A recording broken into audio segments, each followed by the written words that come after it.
self-restraint is the surest path to spiritual health. Self-restraint is the surest path to spiritual health, spiritual usefulness, and spiritual joy. One part of our nature is to be cultivated, the other is to be crucified. Let me say it again.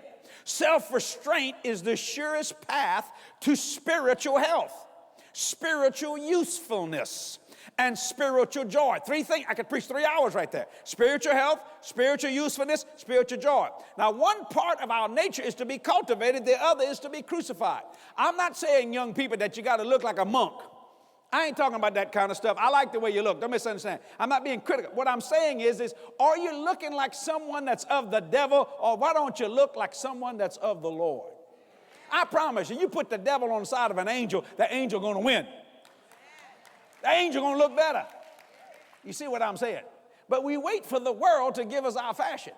We wait for the world who don't live for God, spitting on Jesus, doing every diabolical thing they can think of, call God and use Jesus, just abuse his name. And because Christians are not crazy enough to go blow up something, they keep doing it.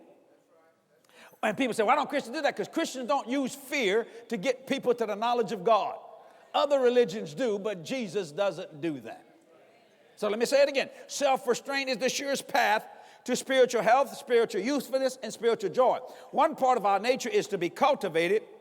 The other is to be crucified, which means this. I want people, instead of me trying to look like you, I'm not trying to get you to look like me, but I am going to raise a standard. I'm tired of the world setting a standard. I'm tired of Hollywood setting a standard for our children today. Now, are you against Hollywood? No, I ain't against Hollywood. I'm not against anybody. I'm against the devil. Do you see what I'm saying? So there's times we have to restrain ourselves. And it's not only in that matter. We have to restrain ourselves in our bodies. We have to restrain ourselves in everything that we do. Because, see, we're getting so infected that we don't know what's wrong no more. And I'm not preaching a religion of rights and wrong. What I'm preaching is not a religion at all. I'm preaching a holiness, a gospel. Now, I'm not talking about looking so bad, you ain't got no makeup on, so scared, bless God, that, you know, Lord, you look like some dog walking around. No, I ain't talking about that. Ain't nothing wrong with makeup. That's why God made it. Make it up.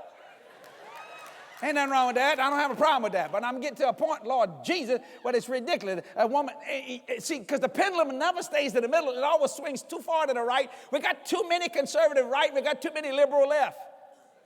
You understand what I'm saying? We get to a point now, if you don't believe what I believe, you're going to hell. And if you don't do this, then you're condemning me. No, I'm not doing that. What I'm saying is there's a thing called right. It's pretty easy to see. You see what I'm saying? It's pretty simple to see. So self-restraint is that surest path. Are you trying to look like the world? Are you trying to sit down at the king's table and eat a piece of the king's meat? I'm tired of the world setting a standard. I'm tired of Hollywood setting a standard for our children today. I will not be infected by the world system. You have got to shine the light on the path that people need to walk with. It is our prerogative to do so. The king's meat. Order your copy today.